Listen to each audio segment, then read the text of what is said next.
pada era globalisasi dan dampaknya bagi kehidupan masa kini ataupun sekarang.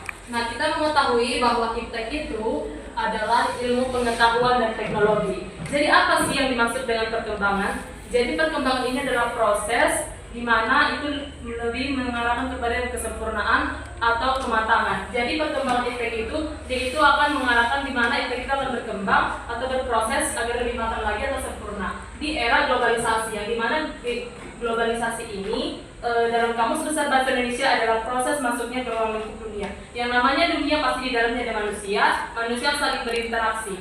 Oke? Dan bagaimana sih dampaknya bagi kehidupan masa kini? Nah, jadi perkembangan iptek pada era globalisasi dan dampaknya bagi kehidupan masa kini ataupun sekarang dilihat dari globalisasi. Jadi globalisasi ini ternyata sudah ada pada tahun 1980-an. Yang dimana IMF itu mencatat bahwa ternyata di dalam itu ada inovasi manusia ataupun penemuan dari manusia itu seperti mesin ATM, handphone, bahkan mesin cuci.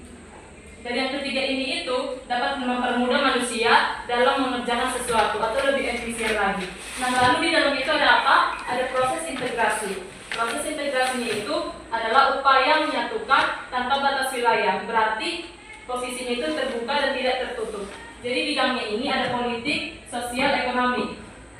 Jadi kalau di bidang politik itu seperti yang namanya menyatukan antara si pemerintahan sama si massa ataupun masyarakat, yaitu pemerintah harus terbuka terhadap masyarakat, jangan tertutup. Seperti yang diproses integrasi tadi tanpa batas wilayah.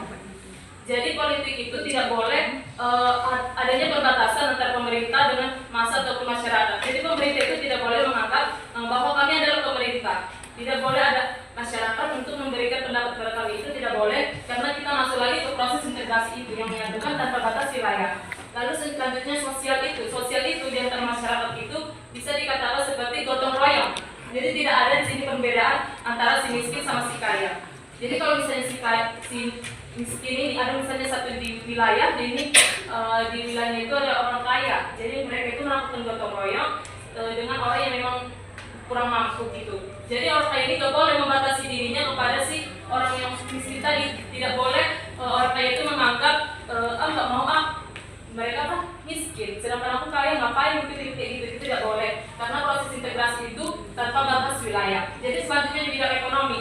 Jadi di bidang ekonomi ini kalau tanpa batas wilayah itu ada di bidang perdagangan bebas. Jadi di perdagangan bebas itu tidak ada yang namanya batas wilayah geografis, seperti perjanjian pada AFTA atau ASEAN Free Trade Area. Jadi pada AFTA ini ataupun ASEAN Free Trade Area ini, yaitu adalah sebuah perjanjian yang dimana Asia Tenggara itu saling bekerja sama. Itu tidak menghambat yang namanya pembayaran ekspor dan impor. Itu maksudnya tidak meninggikan harga pemasukan dari ekspor ataupun impor tersebut. Jadi kenapa ekonomi perdagangan bebas itu tidak dibatasi oleh wilayah atau tanpa batas wilayah. Oke, selanjutnya kita perkembangan iptek pada era globalisasi ini dapat dilihat dari segala bidang, informasi ataupun komunikasi. Kalau informasi itu waktu zaman dulu, informasi itu kan melalui, apalagi kalau kita mengirim surat dari kantor pos, kalau udah dari burung merpati waktu zaman dulu, terus sama telepon pasti menggunakan yang namanya warung telepon gitu, kalau nggak telegraf. Nah, tapi yang zaman sekarang itu makin berkembangnya kemajuan ilmu pengetahuan teknologi ini, jadi masyarakat itu mempunyai namanya handphone seperti digital gitu ya. Jadi di situ bisa mengakses informasi, terus lebih cenderungnya itu pokoknya dipermudah yang lebih efisien. Terus selanjutnya apa sih dampak negatifnya? Jadi dampak negatifnya informasi itu adalah seperti hoax gitu ya, berita-berita hoax yang menguatkan masyarakat itu mudah terpengaruh. Jadi kalau komunikasi itu yang saya katakan tadi yang di era digital itu masyarakat dulu berkomunikasi palingan dulu tatap muka. Waktu tatap muka itu kan tentu face to face gitu kan. Jadi masyarakat membuat komunikasi itu pasti dari mereka itu berkumpul terus saling bercerita dari mulut ke mulut. Tapi dengan adanya komunikasi itu sekarang lebih dipermudah dengan adanya handphone itu tadi. Handphone yaitu untuk mempermudah itu bisa kayak teleponan, video call. Kalau ada misalnya kuliah di Medan, di Jakarta, dimanapun pasti bisa dipermudah dengan adanya komunikasi lewat telepon. Terus ekonomi, kalau dilihat dari perkembangan kita sekarang di bidang ekonomi itu lebih cenderung ke era digital sekarang, seperti pembayaran ekonomi digital. Misalnya yang dulu orang itu pakai uang tunai membayarnya justru ribet ya kan.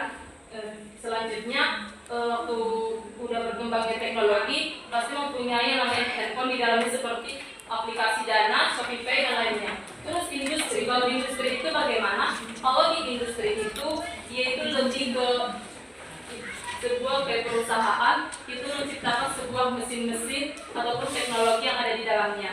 Jadi manusia itu tidak diribetkan lagi. Nah, industri ini sudah ada sejak 1760-an atau 1840-an atau sekitar abad ke-18.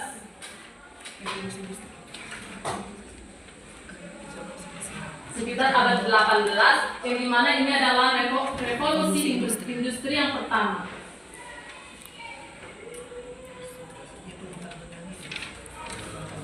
Ini tahunnya 1760 atau sampai 1840.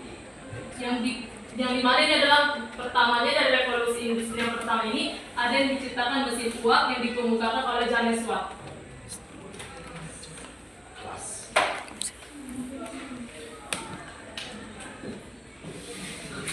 Nah, selanjutnya ini dia industri. Jadi ternyata teman-teman, industri ini tidak hanya terdapat dari 1980-an, ternyata sudah ada di sekitar abad ke-18. Seperti yang revolusi industri yang pertama ini 1760 sampai 1840, ternyata manusia di sini itu sudah dimudahkan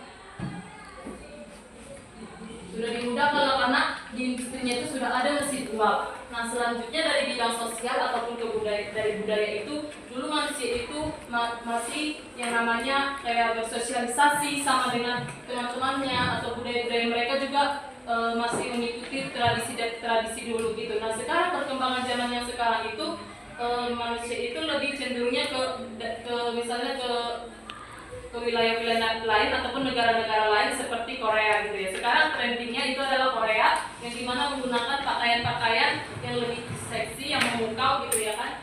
Untuk nama juga tren gitu gengsinya di bidang budaya ini mengikuti pengaruh budaya luar.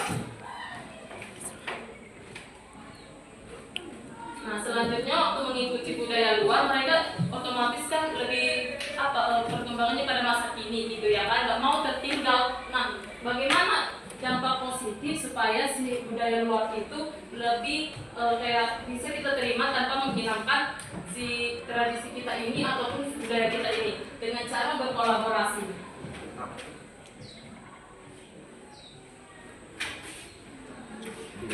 Berkolaborasi seperti apa? Contohnya berkolaborasi seperti di festival-festival yang kita tahu. Festival. Jadi di kolaborasi festival inilah diketahui kita itu saling mengenal budaya satu dengan budaya lainnya. Nah, jadi perkembangan IPEK itu seperti ini dimulai dari tahun 1980-an, yang dimana EMF itu atau International